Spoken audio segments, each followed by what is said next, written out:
நாடாளுமன்ற உறுப்பினர் திரு சு வெங்கடேசன் நிகழ்ச்சியோட பேசலாம். சார் வணக்கம்.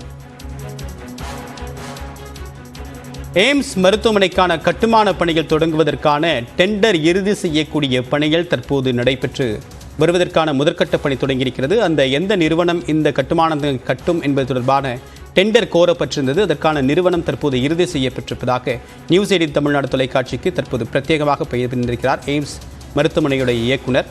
இந்த விவகாரத்தை பொறுத்தவரைக்கும் அரசியல் ரீதியாக எய்ம்ஸ் கட்டுமானம் மிகப்பெரிய பேசு பொருளை கடந்த தேர்தலின் போது சந்தித்திருக்கிறது. மீண்டும் இணைகிறார் நாடாளுமன்ற உறுப்பினர் திரு சு வெங்கடேசன் அவர்கள். சார் வணக்கம். எய்ம்ஸ் கட்டுமானத்திற்கான டெண்டர் இறுதி செய்யப்பட்டிருக்கு. உடனடியாக இந்த கட்டுமானம் தொடங்கும் அப்படின்னு நம்புறீங்களா? வேற என்னென்ன தடைகள்லாம் இருக்கு? இல்ல, மார்ச்ல கட்டுமானம் துவங்கும் அப்படின்னு அவங்க சொல்லிட்டு தான் இருக்கிறாங்க. ஏன்னா ஏப்ரல்ல தேர்தல் வருதுல்ல, அப்போ ஒரு 4 கல்லையாவது எடுத்து வைக்கணும் இல்லையா? அதனால மார்ச்ல கட்டுமானத்தை துவக்குவாங்க. பட் நாங்க கேட்டது வந்து பார்லிமெண்ட்ல கேள்வியிலையும் கேட்டது, 377லையும் கேட்டது என்னன்னா, பார் சார்ட் நீ ரிலீஸ் பண்ணு அப்படின்னு கேட்டோம். அதாவது இந்த கட்டுமானத்தினுடைய ஒவ்வொரு கட்டம், எந்தெந்த கட்டத்துல எதாவது முடிப்பீங்க, ஃபர்ஸ்ட் ஸ்டேஜ் எப்போ முடிப்பீங்க, செகண்ட் ஸ்டேஜ் எப்போ முடிப்பீங்க, ஃபைனல் ஸ்டேஜ் எப்போ முடிப்பீங்கன்னு பார் சார்ட் ரிலீஸ் பண்ணுங்க. அப்பதான் உங்களை நம்ப முடியும். இல்லைன்னா வழக்கம் போல கட்டிட்டு நீங்க பாட்டுக்கு அடுத்த வேலைக்கு போயிடுவீங்க. அதாவது கட்டுமானத்தை தூங்கி வச்சுட்டு. எனவே பார் சார்ட்டை ரிலீஸ் பண்ணாத வரைக்கும் இது வந்து எலெக்ஷனுக்கு அடிக்கிற ஒரு ஸ்டண்ட் தாங்க. ஆனா தேர்தலுக்கான ஒரு யுக்தி தான் அப்படின்னு சொல்றீங்க. வழக்கமா மற்ற மாநிலங்கள்ல ஒரு 8க்கும் அதிகமான எய்ம்ஸ் மருத்துவமனையில் அடிக்கல் நாட்டப்பட்டு திறப்பு விழாவே கண்டிடுச்சு. தமிழ்நாட்டில் மட்டும் ஏன் இவ்வளவு சிக்கல்? இந்த அரசியல் ரீதியான இருக்கக்கூடிய முரண் தான் இந்த நிர்வாகத்திலேயே எதிரொலிக்குதா? ஆமா, அது வந்து நிர்வாகத்தில் எதிரொலிக்கிறது இல்லை. இது வந்து முழுக்க முழுக்க அரசியல் காரணம் மட்டுமே. முதல் பிரச்சனை வந்து இந்தியாவில 20க்கும் மேற்பட்ட எய்ம்ஸ்கள் இருக்கு. அதுல வந்து எல்லா எய்ம்ஸ்க்கும் ஒன்றிய அரசு தான் முழுமையாக பணத்தை செலவிட்டு எய்ம்ஸை உருவாக்கியிருக்கு. ஆனா மதுரை எய்ம்ஸ்க்கு மட்டும்தான் கடன் வாங்கி வந்து கட்டுறது அப்படின்ற முடிவை அமைச்சரகம் எடுக்குது. அந்த முடிவே தமிழ்நாட்டுக்கு இழைக்கப்பட்ட மிகப்பெரிய அநீதி. ஏன் மதுரைக்கு மட்டும் நீங்க கடன் வாங்கி வந்து பண்ணணும்? மற்ற எல்லா எய்ம்ஸுக்கும் வந்து நீங்க தானே பணம் கொடுத்துருக்கீங்க. எனவே அது முதல் பிரச்சனை. 2வது பிரச்சனை, கடன் கொடுக்கறதுல ஜெய்காக்கு எந்த பிரச்சனையும் கிடையாது. ஏன்னா அவனை பொறுத்த வரைக்கும் வேகமா பணத்தை கொடுத்தாதான் வந்து வட்டி வந்து அவனுக்கு வருமானமாக வரும். அதுதான் அவனுடைய அந்த பிசினஸே அதுதான். எனவே பணத்தை ரிலீஸ் பண்றதுல ஜெய்காக்கிட்ட எந்த பிரச்சனையும் கிடையாது. பிரச்சனையே வந்து ஒன்றிய அரசு தான். தமிழ்நாட்டுக்கான ஒரு திட்டத்தை எவ்வளவு இழுத்தடிக்க முடியுமோ, எவ்வளவு குளறுபடி செய்ய முடியுமோ, எவ்வளவு கவனக்குறைவாக கையாள முடியுமோ, எவ்வளவு தாமதப்படுத்த முடியுமோ அதைத்தான் இந்த மதுரை எய்ம்ஸ் விஷயத்துல இந்த 5 வருஷமாகவும் ஒன்றிய அரசு கடைபிடிச்சது.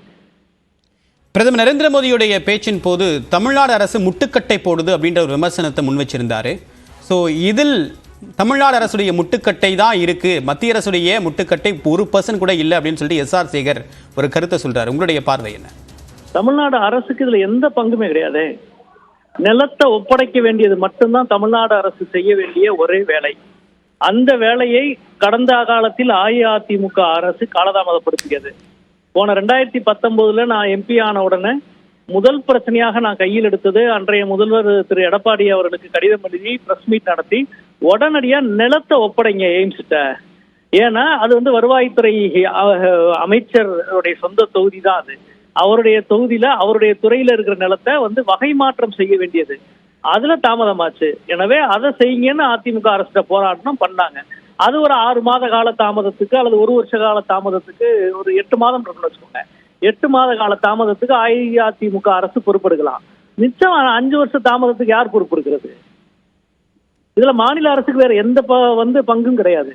எனவே மாநில அரசு மேல தூக்கி போடுறதோ அல்லது வந்து தமிழ்நாடு அரசு முட்டுக்கட்டை போடுதுன்னு பிரதமர் மோடி சொல்லுவதெல்லாம் வந்து ஒரு ஒரு தேர்தல் நேரத்துல ஒரு பிரதமர் இவ்வளவு அப்பட்டமாக பேசுறாருன்னா, அதாவது மதுரை எய்ம்ஸ் போன்று நாடறிந்த பிரச்சனையிலே நீங்க இப்படிதான் பேசுவீங்கன்னு சொன்னா, அப்ப மற்ற பிரச்சனைலாம் உங்களுடைய நம்பகத்தன்மை என்னவா இருக்கும்? மக்கள் பார்த்துட்டு தானே இருக்கிறாங்க.